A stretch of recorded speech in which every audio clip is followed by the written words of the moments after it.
আজকে জেলের মধ্যে যাচ্ছেন, ডান্ডাবেড়ি পড়ায় দিচ্ছেন আলেম আমাদেরকে। আর এখন দেখি ডান্ডাবেড়ি নাই, আছে কোট প্যান্ট টাই পরে মনে হয় অফিসে যাচ্ছে, শ্বশুর বাড়ি যায়। মেনে নেওয়া যায়? মেনে নেওয়া যায় না। আমরা তখনও বলছি আলহামদুলিল্লাহ, কিন্তু এখন বলতে পারি না, এখন বলি নাউজুবিল্লাহ। দরবেশ এই 18 কোটি মানুষের লাখো কোটি টাকা চুরি করে নিয়ে গেলেন, অথচ প্রশাসন তাকে ডান্ডাবেড়ি করাচ্ছে না। ডান্ডাবেড়ি করানো উচিত, চোরের কোন মর্যাদা হয় না। আপনারা আল্লামা সাঈদীকে নিয়ে চুরির মামলা দিলেন, ধর্ষণের মামলা দিলেন, লুণ্ঠনের মামলা দিলেন, অগ্নিসংযোগের মামলা দিলেন, কোরআনের দাওয়াত দিচ্ছেন, এই অপরাধে এত মামলা।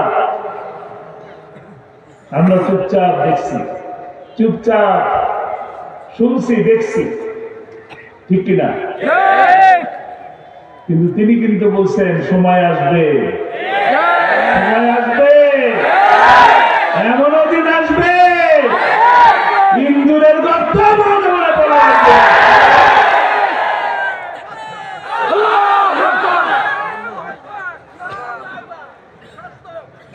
সত্য, ভবিষ্যৎবাণী সত্য, সত্য, 100% সত্য।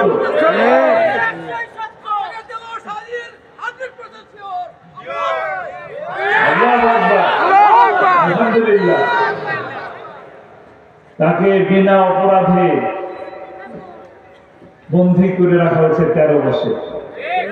50টি বছর কোরআনের দাওয়াত দিচ্ছেন, 50 বছর কোরআনের দাওয়াত দিচ্ছেন, ধর্মের কথা বলেছেন, মানবতার কথা বলেছেন, এক আল্লাহর দাওয়াত দিচ্ছেন। অপরাধ তো এটাই। এই অপরাধের জন্য আল্লামা সাঈদী মাহফিলে বলতেন, কোরআনের দাওয়াত দেওয়ার জন্য মাসকে মাস, বছরকে বছর যদি বন্দী থাকতে হয় তাতে ওরা দিয়েছে। কোরআনের দাওয়াত দেওয়ার জন্য ফাঁসির মঞ্চে 1000 বার যেতে রাজি আছে। ভয় পেয়েছিলেন? ভয় পান না, কিন্তু সকল অবস্থাতেই তিনি বলছেন আলহামদুলিল্লাহ। এই যে শীতের রাত, আজকে তো আলহামদুলিল্লাহ শীত অনেক কম, শীত নাই বললেই চলে, নাকি আপনাদের কাছে আসি বলে শীত লাগতেছে? কিন্তু শীতের রাতগুলোতে